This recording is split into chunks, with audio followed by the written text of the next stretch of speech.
Good evening students, once again welcome to the YouTube channel of Virtual Academy. आज हम लोग नया subject ले रहे हैं, दैट इज ओसीएम, अपना organisation of commerce and management. यहाँ पे हम लोग आज जो चैप्टर स्टार्ट करने वाले हैं that is my chapter number 3, ठीक है, बिजनेस सर्विसेज पार्ट 1। इस चैप्टर के अंदर हम लोग जो प्रीवियस चैप्टर पढ़ा था उसके अंदर हम लोगों ने देखा था कि बिजनेस, ट्रेड एंड इंडस्ट्री क्या होता है, ठीक है।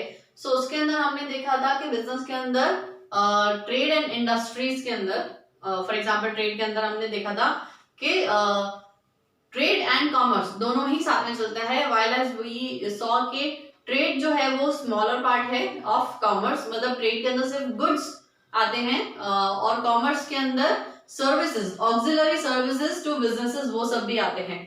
क्या आप जानते हैं कि अगर मैं बिजनेस सर्विसेज की बात करूं तो वो सिर्फ और सिर्फ रेस्ट्रिक्ट नहीं रहती है, सिर्फ बिजनेस से रेस्ट्रिक्ट नहीं रहती है। ऑल्दो अगर मैं सर्विसेज की बात करूं तो हमारा डे टू डे रूटीन का पार्ट बन चुकी है वो। जैसे फॉर एग्जांपल ट्रांसपोर्टेशन है तो वो हमारी लाइफ के लिए भी इंपॉर्टेंट है, ओके। पब्लिक ट्रांसपोर्ट भी होते हैं, ऐसा नहीं है सिर्फ बिजनेस के लिए इंपॉर्टेंट है। ट्रांसपोर्टेशन, पोस्टल कम्युनिकेशन, ये सारी चीजें हमारे लिए अपनी लाइफ के अंदर भी इंपॉर्टेंट होगी, that is next to our life. So यहाँ पे हम लोग जो सर्विसेज की बेटा आज बात करने वाले हैं, बिजनेस सर्विसेज पार्ट 1 का जो फर्स्ट पार्ट है दैट इज इंश्योरेंस सर्विस की हम लोग यहाँ पे बात करने वाले हैं, that is more related to our own life, ठीक है। हमारे आसपास जितना भी सब कुछ, जो भी एनवायरनमेंट प्रेजेंट है उसके अंदर ये सारी सर्विसेज अब बहुत इंपॉर्टेंट हो गई हैं, सिर्फ बिजनेस से रिलेटेड नहीं है। So let's come to the point कि हम लोग बिजनेस सर्विसेज का जो सबसे पहला हमारा सर्विस है दैट इज इंश्योरेंस, आज उसके बारे में बातें करेंगे, ठीक है। अच्छा, इंश्योरेंस तो आप सबने सुना होगा, है ना। इंश्योरेंस लेते हैं हम लोग, क्या होता है वो insurance? As per your perspective आप लोगों ने ज्यादा इंश्योरेंस सुना होगा, लाइफ इंश्योरेंस वगैरह के, आप व्हीकल का इंश्योरेंस निकलवाते हैं, ठीक है। इस तरह से आपने इंश्योरेंसेस सुने होंगे जनरल केस के अंदर, ठीक है। अब ये जो हम लोग जितने भी इंश्योरेंस लेते हैं ना, ठीक है, वो होता क्या है? देखो, इंश्योरेंस के अंदर दो पार्टी होती हैं, बहुत ध्यान से सुनना है सारा concept, that is related to your own life, ठीक है। आप अगर कभी भी जाते हैं तो बेटा आपका प्रेजेंस ऑफ माइंड कितना है, that is more important than your marks. तो बहुत ध्यान से सुनना कि इंश्योरेंस होता क्या है और उसको काम कैसे करता है। जब भी आप इंश्योरेंस सुनते हैं तो इसका मतलब क्या होता है कि इंश्योरेंस कंपनी, एक इंश्योरेंस कंपनी होती है और एक वो बंदा होता है जो इंश्योरेंस ले रहा है, ठीक है। जो इंश्योरेंस ले रहा है इसको हम लोग क्या बोलते हैं? इंश्योरी, ठीक है। और जो इंश्योरेंस कर रहा है मतलब insurance company, that is insurer. ये इंश्योरेंस कर रही है और ये इंश्योरेंस अपना करवा रहा है, ठीक है। कितने टाइप के इंश्योरेंस होते हैं वो सारी बातें बाद में, लेकिन ये ना दो पार्टीज के बीच का कॉन्ट्रैक्ट होता है, ठीक है। ये दोनों आपस के अंदर कॉन्ट्रैक्ट करते हैं, पूरा एक लेटर आपको मिलता है, दैट इज इंश्योरेंस पॉलिसी आपको देखने के लिए मिलती है, ठीक है। जब भी आप इंश्योरेंस निकलवाते हैं किसी भी कंपनी से तो वो आपको एक पॉलिसी देता है, that is known as your insurance policy, ठीक है। तो ये जो आपकी insurance policy, that is what, this is a written document between two parties, one is insurer and one is insuree. इन दोनों के बीच की क्या है बेटा? वो एक रिटन डॉक्यूमेंट है, ठीक है। सो इंश्योरर एंड इंश्योरी की हम लोग यहाँ पे बेटा बात कर रहे हैं कि ये दोनों, इंश्योरर एंड इंश्योरी, ये दोनों मिलके एक कॉन्ट्रैक्ट साइन करते हैं अपनी मर्जी से, ठीक है। हमारे पास कॉन्ट्रैक्ट किस तरह से, सारे के सारे कॉन्ट्रैक्ट्स को हम लोग किस तरह से सेफगार्ड करते हैं लॉ के अंदर, तो उसके लिए हमारे पास एक लॉ ऑफ कॉन्ट्रैक्ट्स होता है, ठीक है। मतलब अगर कोई भी कभी भी डिस्प्यूट होता है, किसी का भी झगड़ा हो जाता है, आपने कॉन्ट्रैक्ट साइन कर रखा है, ठीक है, तो अगर किसी का भी झगड़ा हो जाता है तो हम उसको कोर्ट के अंदर लेके जा सकते हैं। लेकिन जो इंश्योरेंस है ना बेटा, वो एक स्पेशल टाइप ऑफ कॉन्ट्रैक्ट है, वो सिर्फ और सिर्फ लॉ ऑफ कॉन्ट्रैक्ट तक सीमित नहीं रहता। We have a more variant contract, मतलब ये एक थोड़ा बड़ा फॉर्म है कॉन्ट्रैक्ट का। लॉ ऑफ कॉन्ट्रैक्ट तो लगता ही लगता है उसके अंदर, उसके जितने भी सारे प्रोविजंस हैं, मतलब जो भी कानून है वो तो सारे लगते हैं, उसके आगे भी कुछ अलग से प्रिंसिपल्स हैं जो अप्लाई करते हैं हर एक इंश्योरेंस पे, ठीक है। इनके रिटन डॉक्यूमेंट को, ये जो रिटन अग्रीमेंट होता है इनके बीच का,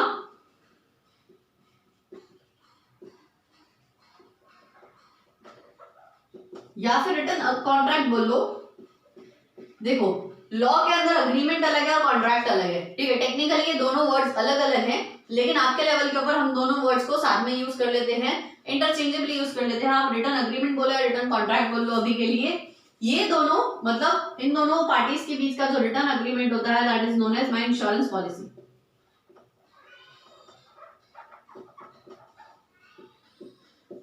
गेटिंग? ये क्या है मेरी इंश्योरेंस पॉलिसी। अब हम लोग बेटा यहाँ पे बात कर रहे हैं कि जो इंश्योरेंस पॉलिसी है, मैंने आपको क्या बोला कि इंश्योरेंस ना उसके अंदर लॉज ऑफ कॉन्ट्रैक्ट, मतलब जो कॉन्ट्रैक्ट एक सही तरीके से जो कॉन्ट्रैक्ट लिखा जाता है उसके तो कानून लगते ही हैं, प्लस उसके ऊपर कुछ और प्रिंसिपल्स भी वर्कआउट करते हैं, ठीक है। वो प्रिंसिपल्स क्या क्या है हम लोग आज वो डिस्कस करेंगे कि principles which apply in insurance policies. जो इंश्योरेंस का कॉन्ट्रैक्ट होता है उसके अंदर कुछ एक्स्ट्रा एडिशनल प्रिंसिपल्स लगते हैं, वो क्या एक्स्ट्रा एडिशनल बोल रही हूं मैं, मतलब लॉज ऑफ कॉन्ट्रैक्ट तो लगेगा ही लगेगा, लेकिन उसके साथ जो एक्स्ट्रा प्रिंसिपल्स हैं वो, ठीक है, इंश्योरेंस प्रिंसिपल्स हम लोग उसको बोलते हैं।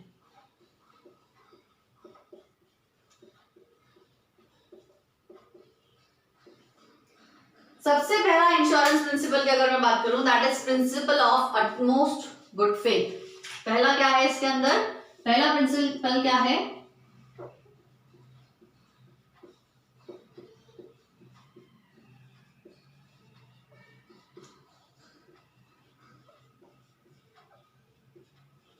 Principal of utmost good faith. Utmost good faith का मतलब क्या होता है कि जो दोनों पार्टीज हैं, ठीक है, इंश्योरर और इंश्योरी, आपस में दोनों एक दूसरे को पूरा भरोसा दिलाते हैं कि वो आपस में कुछ भी छुपा नहीं रहे हैं, मतलब कोई भी हिडन इंफॉर्मेशन नहीं है जो इंश्योरेंस कराने जा रहा है और जो इंश्योरेंस कर रहा है। अगर आप सामने से कोई कुछ पूछ भी नहीं रहे हैं, कोई इन्फॉर्मेशन आप मांग भी नहीं रहे हैं, ठीक है, इंश्योरेंस के टाइम के ऊपर, इंश्योरेंस करते टाइम, लेकिन अगर सामने वाली पार्टी छुपाती है, फॉर एग्जांपल लाइफ इंश्योरेंस लेने जा रहे हो और आपको कोई बहुत फेटल डिजीज है, जैसे फॉर एग्जांपल भगवान ना करे टचवुड कैंसर वगैरह जैसे कोई बीमारी है जो आपकी लास्ट स्टेज के ऊपर चल रही है, आपकी नहीं, चलो किसी की, ठीक है, सो लास्ट स्टेज के ऊपर कैंसर की बीमारी चल रही है, वो बंदा गया कहाँ, इंश्योरेंस कंपनी के पास इंश्योरेंस कराने के लिए, और उसने ये बात किसको नहीं बताई, इंश्योरेंस कंपनी को नहीं बताई, ठीक है।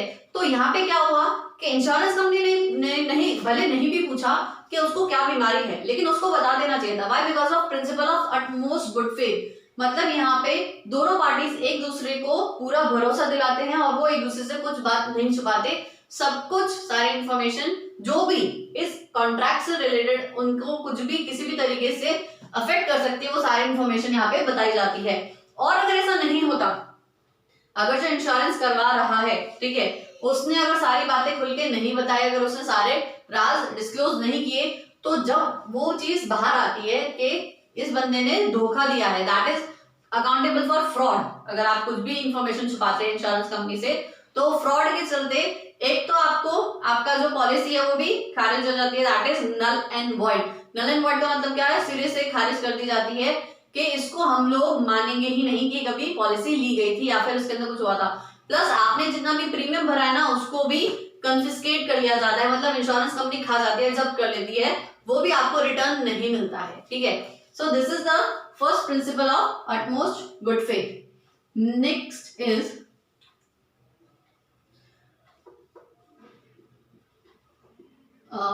Indemnity principal.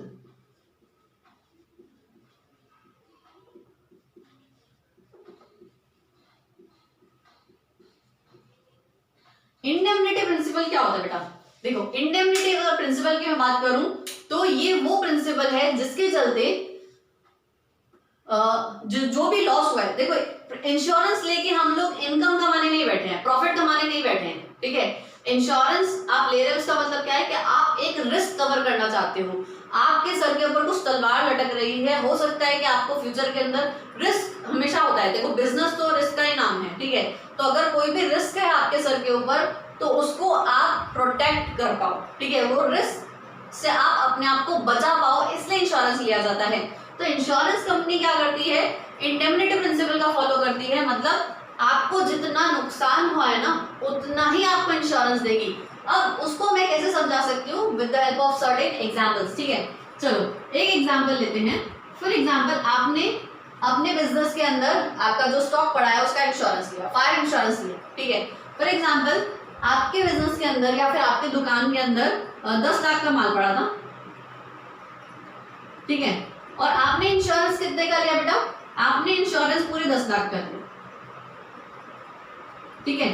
ये आपका माल था, ये आपका स्टॉक था, और ये आपने इंश्योरेंस लिया, इतने ही माल, मतलब पूरा इंश्योरेंस आपने लिया, जितना भी माल पड़ा है उन सबका इंश्योरेंस लिया। अब आपका फॉर एग्जांपल जो नुकसान होता है, ठीक है, नुकसान हो रहा है आपका फॉर एग्जांपल 5 लाख रुपीस का, पूरे 2.5 लाख रुपीस का नुकसान नहीं हुआ है, सिर्फ 5 लाख का जो माल है वो जला है, ठीक है, या फिर चोरी है, व्हाटएवर, ठीक है। तो 5 लाख जो इंश्योरेंस कंपनी आपको वो 5 लाख ही देगी। इंश्योरेंस कंपनी क्या देगी आपको? 5 लाख ही देगी, वो आपको पूरे 10 लाख नहीं देगी। वो आपको, आपका बाकी का 5 लाख तो पड़ा है ना आपके पास, उसको तो कोई रिस्क हुआ ही नहीं। रिस्क जब आपका लॉस होता है ना, तब आपका इंश्योरेंस कंपनी पैसा देती है। तो लॉस अगर 5 लाख का हुआ है तो पूरे 5 लाख देगी, ठीक है, समझ में आया? जितने का लॉस हुआ उतना ही देगी।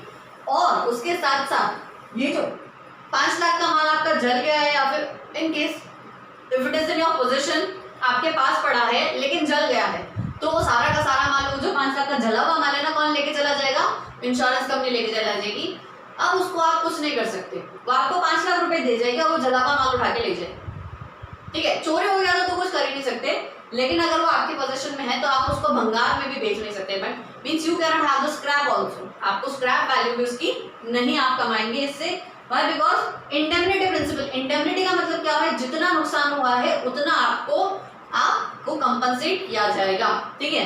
अब दूसरा केस लेते हैं, चलो यहाँ पे आपका माल था 10 लाख रुपए का, लेकिन आपने इंश्योरेंस कितना लिया? 5 लाख का। मतलब आपकी दुकान के अंदर माल पड़ा था 10 लाख रुपए का, लेकिन आपने इंश्योरेंस कितने का लिया? आपने इंश्योरेंस लिया 5 लाख के माल के ऊपर, ठीक है। 5 लाख के माल के ऊपर लिया तो मतलब प्रीमियम भी कमाएगा, ठीक है। अगर अब आपका वाकई नुकसान 5 लाख का हुआ है तो इंश्योरेंस कंपनी आपको 5 लाख रुपए नहीं देगी। अब इंश्योरेंस कंपनी आपको कितना देगी? 2.5 लाख रुपए। क्यों? आपने जितना का इंश्योरेंस कराया है ना, आपने जितने का इंश्योरेंस कराया ना, उसके हिसाब से वो आपको पैसा देगी। मतलब ये 5 लाख का माल कितने में से जला? 10 लाख में से। तो ये कितना परसेंट बैठता है? कैसे निकाला मैंने? ये जो 5 लाख माल जला है आपका, वो 10 लाख के अंदर से जला है। आपने इंश्योरेंस कितने का लिया था? सिर्फ 5 लाख रुपए का लिया था, ठीक है। तो निकाल के देखो ये कितना आता है, तो ये आता है 2.5 लाख रुपए। मतलब इंश्योरेंस कंपनी आपको 2.5 लाख रुपए देगी, मतलब प्रोपोर्शनेटली आपको कंपनसेट किया जाएगा। समझ रहे हैं? क्यों? बिकॉज इंश्योरेंस कंपनी बिजनेस खोल के नहीं बैठी है कि आप उनसे माल खरीदेंगे, बेचेंगे और हम लोग प्रॉफिट कमाएंगे। आपका जो नुकसान हो रहा है ना, उसको प्रोटेक्ट करने बैठी, that is a business service, ठीक है। सो इस वजह से इंडेमनिटी का प्रिंसिपल क्या कहता है कि it is a coverage of loss, it is not a way of earning profit. आप इंश्योरेंस पका पका के बिजनेस के अंदर प्रॉफिट नहीं कमा सकते, आप उसको रिस्क को कवर कर सकते हैं, ठीक है। So this is the principle of indemnity. Are you getting the point? Now next principle is, हमारा जो आगे का दूसरा प्रिंसिपल है बेटा, वो क्या बोलता है? इंडेमनिटी का प्रिंसिपल के बाद हमारे पास है principal of insurable interest. Third one is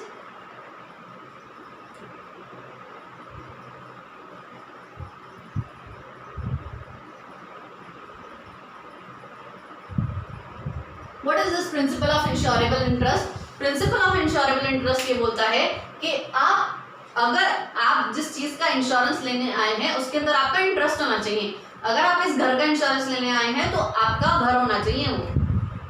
अगर आप फॉर एग्जांपल अगर आप अपने पड़ोसी का इंश्योरेंस लेने जा रहे हैं तो नहीं करने देंगे, आपका इंश्योरेबल इंटरेस्ट है ही नहीं ना उसके अंदर।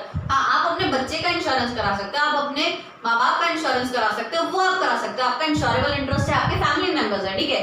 आप अपने बिजनेस का इंश्योरेंस करा सकते हो। ऐसा नहीं कि मैं पड़ोसी का बिजनेस का इंश्योरेंस मैं करा रही हूँ, मतलब मैं प्रीमियम भर रही हूँ अपने पड़ोसी के बिजनेस का, तो मैं क्या करूंगी?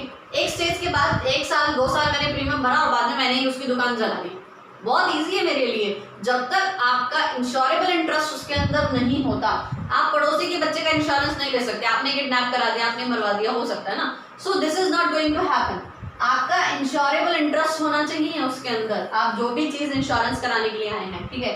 This is known as the principle of insurable interest, कि आपका इंश्योरेबल इंटरेस्ट उसके अंदर होना चाहिए, ठीक है। Then we have principle of subrogation. What is this principle of subrogation?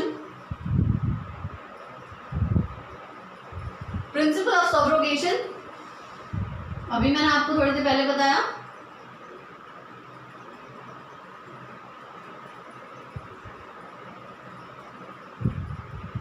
अभी जो मैंने आपको इंडेमनिटी प्रिंसिपल के अंदर बताया ना कि अगर आपका 10 लाख का इंश्योरेंस था, 10 लाख का माल था, 10 लाख का इंश्योरेंस था और 5 लाख का आपका माल जला है, तो जो जला हुआ माल है ना वो कौन ले जाएगा?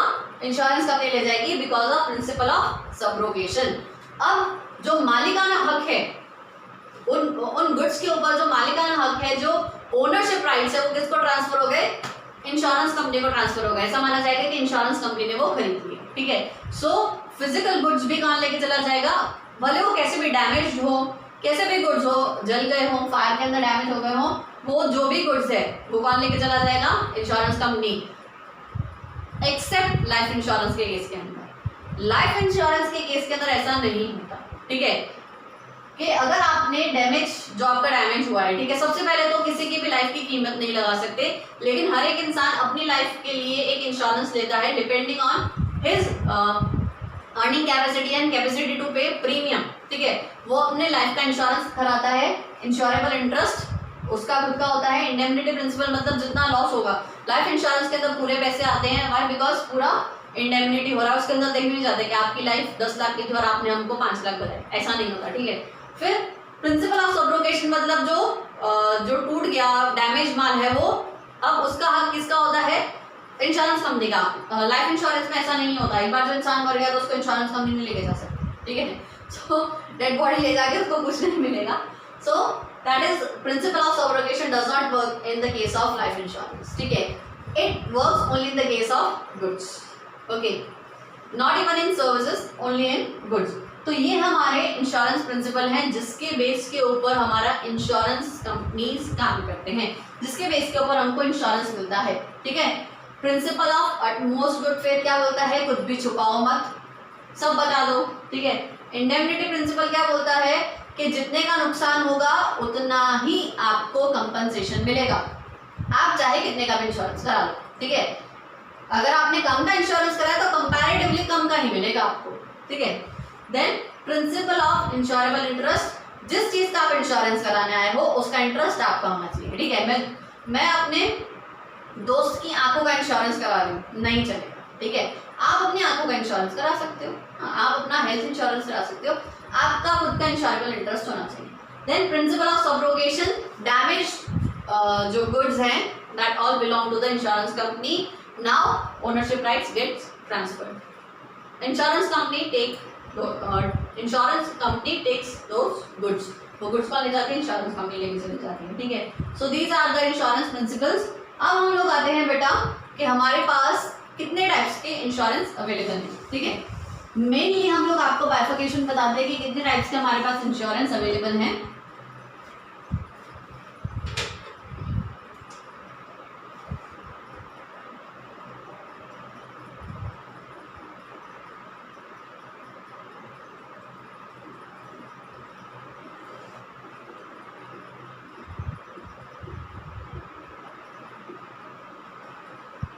Life insurance and then what we have? Other insurance. Sorry, life insurance and then we have general insurance.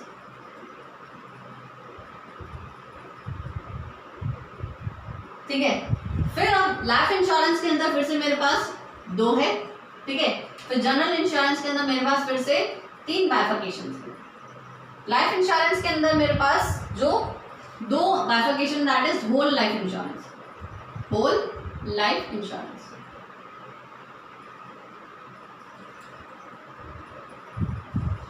ये है एंडाउमेंट इंश्योरेंस।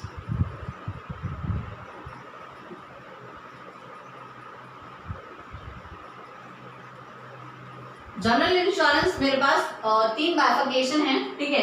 सबसे पहला goods and transportation insurance, goods and transportation insurance. Fire insurance, बाकी मेरे पास काफी सारे इंश्योरेंस है इसके अंदर, अदर जनरल इंश्योरेंसेस, जिसको हम लोग क्या बोलते हैं, अदर जनरल इंश्योरेंस। फिर इसके अंदर वापस मेरे पास काफी सारे बाइफिकेशंस हैं, ऐसे लाइक व्हाट काइंड, देखो फॉर एग्जांपल व्हीकल इंश्योरेंस, ठीक है, व्हीकल इंश्योरेंस। फिर और कौन सा इंश्योरेंस होता है, now for example okay, health insurance, insurance against loss. आपने बिजनेस शुरू किया और आपने इंश्योरेंस करवा रखा है कि अगर मेरे को लॉस हो तो मेरे को इंश्योरेंस कंपनी पे करे, आप उसके लिए प्रीमियम पे कर सकते हैं, हो सकता है, ठीक है। फॉर एग्जांपल इंश्योरेंस फॉर क्या कह सकते हैं इसके अंदर, अदर इंश्योरेंस के अंदर बेटा बहुत सारे टाइप्स ऑफ इंश्योरेंस है। फॉर एग्जांपल कोई सिंगर है, वो अपनी वॉइस का इंश्योरेंस कराता है, तो वॉइस इंश्योरेंस। किसी की आंखें बहुत सुंदर है तो eyes insurance, for example Aishwarya Rai की आइज का insurance. Okay, so it could be anything, आप किसी भी चीज का इंश्योरेंस करा सकते हैं, वो सारे किस कैटेगरी में फॉलो आउट करते हैं, that is other general insurance, ठीक है। एक एक करके बात करते हैं लाइफ इंश्योरेंस क्या होता है। सबसे पहला whole life insurance. Whole life insurance बहुत सिंपल है, आप अपनी पूरी लाइफ का इंश्योरेंस कराते हैं, आपकी डेथ के ऊपर जो आपका जो नॉमिनी आपने पहले रजिस्टर कराया था उस नॉमिनी को वो पैसा मिल जाता है। आप डिसाइड करते हैं कि कितना प्रीमियम आप पे करेंगे और आप ही डिसाइड करते हैं कि आप अपनी लाइफ की क्या वैल्यू लगा रहे हैं, ठीक है। So whole life insurance is very simple, where any person pays premium till whole of his life, and at the event of his death the nominee or the executors of the deceased person receive the money। Insurance company पूरा का पूरा पैसा देती है whole life insurance का, ठीक है। फिर एंडाउमेंट इंश्योरेंस का मतलब क्या होता है, बहुत सिंपल है। एंडाउमेंट इंश्योरेंस का मतलब क्या होता है कि आपको एक स्पेसिफिक पीरियड तक आप जी रहे हो, ठीक है। फॉर एग्जांपल आपने इंश्योरेंस लगाया स्पेसिफिक पीरियड के लिए, फॉर एग्जांपल के 20 साल तक मैं आपको प्रीमियम भरूंगा और 20 साल के बाद मुझे एक लमसम अमाउंट मेरे खाते में आ जानी चाहिए। This is my endowment insurance. मतलब क्या, 20 इयर्स तक अगर मैं लाइव रही, जीती रही, तो मैं आपको इतना प्रीमियम पे करूंगी। फॉर एग्जांपल 10,000 का प्रीमियम मैं आपको हर साल पे करूंगी, 10,000 रुपीज का प्रीमियम हर साल मैं आपको पे करूंगी अप टू 20 इयर्स, अगर मैं जिंदा रही तो। In case of my death मैंने एंडाउमेंट इंश्योरेंस लिया, in the case of my death for example मैंने 5 हफ्ते भरे, मैंने 5 बार 10-10 हजार रुपए भरे, मतलब 5 साल के बाद मेरी डेथ हो गई, तो लेकिन मुझे पूरा अमाउंट तो वो 20 इयर्स के बाद वाला ही मिलेगा, ठीक है।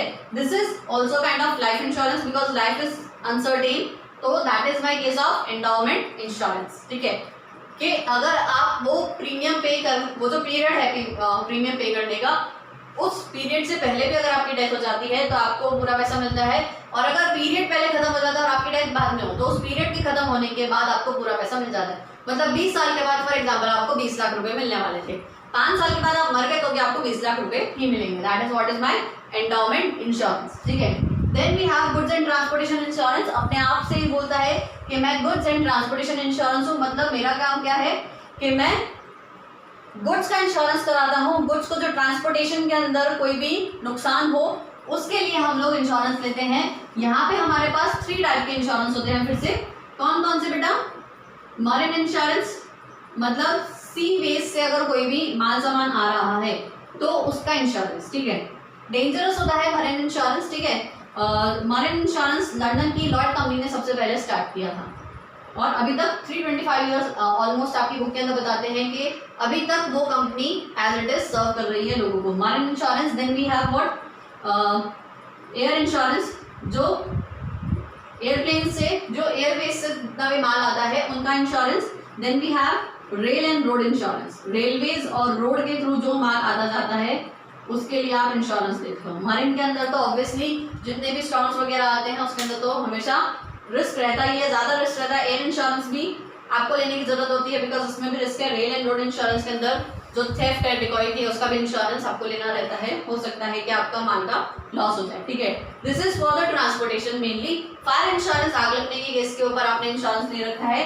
अदर जनरल इंश्योरेंस के अंदर नेचुरल कैलेमिटी जैसे अर्थक्वेक वगैरह आ गया, वो भी सारी बाकी जितना भी टाइप बचा है ना इंश्योरेंस का, वो सारा अदर जनरल इंश्योरेंस का पार्ट है। ठीक है, चोरी के लिए आपने कराया, फॉर एग्जाम्पल के नेचुरल कैलेमिटी है तो उसके अंदर अर्थक्वेक आया, सुनामी आया, फ्लड आया, कुछ भी आया तो उसके अंदर आपने अपने घर का इंश्योरेंस करा रखा है, that all the things come under this other general insurance है। ठीक है, सो ये मेरा टाइप्स ऑफ इंश्योरेंस है, जितने टाइप्स ऑफ इंश्योरेंस मेरे पास अवेलेबल हैं।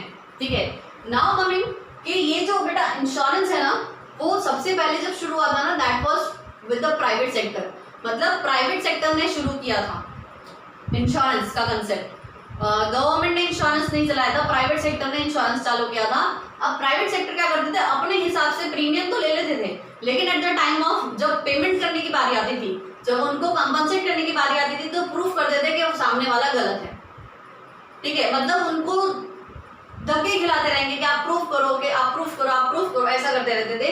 तो इसकी वजह से हमको पता लगा कि इंश्योरेंस कंपनी तो सारी कंसेप्ट अच्छा है, लेकिन सब कुछ वेस्ट जा रहा है। ब्रिटिशर्स ने चालू किया था हमारे कंट्री के अंदर, ब्रिटिशर्स ने चालू किया था, लेकिन एक टाइम पीरियड ऐसा आया जब हमारी गवर्नमेंट ने फील किया कि हमको एक प्रॉपर इंश्योरेंस का जो सेटअप है वो करना चाहिए। तो 9 जनवरी 1956 को उन्होंने life insurance corporation LIC of India को बनाया, सेटअप किया और उसको बताया कि आपको सबका इंश्योरेंस करना है। ठीक है, तो मतलब LIC कंपनी बनाई जो नेशनलाइज्ड कंपनी थी। ठीक है, फिर वैसे ही जनरल इंश्योरेंस के लिए उन्होंने 1976 के अंदर, ठीक है 1976 के आसपास उन्होंने ये जो अदर जनरल इंश्योरेंस है ना, ये सारे जनरल इंश्योरेंसेस को भी नेशनलाइज किया।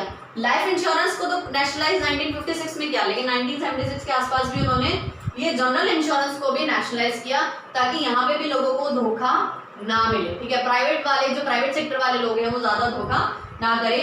अब जितना भी प्राइवेट सेक्टर है और जितना भी पब्लिक सेक्टर है, मतलब जो नेशनलाइज कंपनी जैसे LIC गवर्नमेंट की कंपनी कहलाती है, नेशनलाइज कंपनी कहलाती है। ठीक है, तो ये जितने भी प्राइवेट और पब्लिक जितने भी कंपनीज हैं जो इंश्योरेंस से रिलेटेड है किसी भी चीज के अंदर, उनको एक रेगुलेटरी बॉडी डील करती है, that is IRDA, insurance regulatory development authority. ठीक है, कौन है वो? IRDA का काम क्या है? वो सबको देखती है कि कहीं कोई कंज्यूमर के साथ फ्रॉड तो नहीं कर रहा है, या फिर कुछ गड़बड़, कोई मतलब जो लोग हैं वो इंश्योरेंस कंपनी को तो चूना नहीं लगा रहे हैं। every regulation is passed by is under the means eyes of IRDA। ठीक है, IRDA। ठीक है, IRDA सेटअप कब हुआ था अगर हम लोग बात करें तो, see IRDA was set up in 1999, it was set up in 1999। अब 1999 के बाद से जितना भी रेगुलेशंस होता है इंश्योरेंस से रिलेटेड पूरी कंट्री के अंदर, दैट इज डन बाय यहाँ पे insurance regulatory development authority of India. ठीक है, जैसे RBI है, सब बैंक्स का बैंक RBI, वैसे ही सब इंश्योरेंस कंपनी की इंश्योरेंस कंपनी, मतलब उनका हेड वो है IRDA हमारी कंट्री के अंदर। सो ये जो IRDA है, इन्होंने पहले हमारे कंट्री के अंदर ना सिर्फ हमने अपनी कंट्री की जो कंपनीज हैं उन्हीं को अलाउ किया था, लेकिन IRDA ने फॉरेन कंपनीज को भी बोला कि आप भी हमारी कंट्री के अंदर आके इंश्योरेंस का बिजनेस चालू कर सकते हैं। ठीक है, मतलब foreign national investment, foreign direct investment जिसकी बात होती है कि आप भी हमारी कंट्री के अंदर बिजनेस शुरू कर सकते हैं इंश्योरेंस का। That was limited up to 29%, मतलब पूरी कंपनी के अंदर आप अपना 29% हिस्सेदारी रख सकते हैं शुरुआत के अंदर, लेकिन 1999 के बाद फिर उसको कितना 49% कर दिया गया, उसको 49% कर दिया गया 2015 से, कि फॉरेन कोई भी कंपनी है जो इंश्योरेंस के अंदर आ रही है, तो मेरी एक कंपनी है जो इंश्योरेंस की कंपनी है इंडिया के अंदर ही, और वो मेरे साथ मिलके, फॉरेन की जो इंश्योरेंस कंपनी है वो मेरे साथ मिलके इंडिया में बिजनेस कर सकती है, लेकिन वो फॉरेन की इंश्योरेंस कंपनी के पास सिर्फ 49% भाग जो शेयर है वो 49% हो सकता है, बाकी 51% की मालिक इंडिया की कंपनी ही होगी। ठीक है, सो ये IRDA ने रेगुलेट किया, ये IRDA ने ओपन अप किया फॉरेन इंश्योरेंस कंपनीज के लिए। ठीक है, सो यहाँ पे कुछ भी अगर गड़बड़ होती है या फिर कोई भी प्रॉब्लम आती है इंश्योरेंस सेक्टर के अंदर, तो उसका जिम्मेदार या फिर उसका जो कर्ता धर्ता है, इन शॉर्ट हेड है, वो IRDA रहता है। Okay, so this is the whole concept of my insurance. हमने अपना जो बिजनेस सर्विसेज का जो सबसे पहला सर्विस है दैट इज इंश्योरेंस, उसको आज कंप्लीट किया है. If you have any problem please come to me and please आप लोग कुछ कम्युनिकेट करो, ठीक है. हम लोगों ने यहाँ पे जो भी कंसेप्ट किया है, अगर आपको कोई भी प्रॉब्लम है you can comment me or message me. I will welcome that. And for today this is it, and for postal services and other services we will continue in the next class. So this is it for today and see you tomorrow.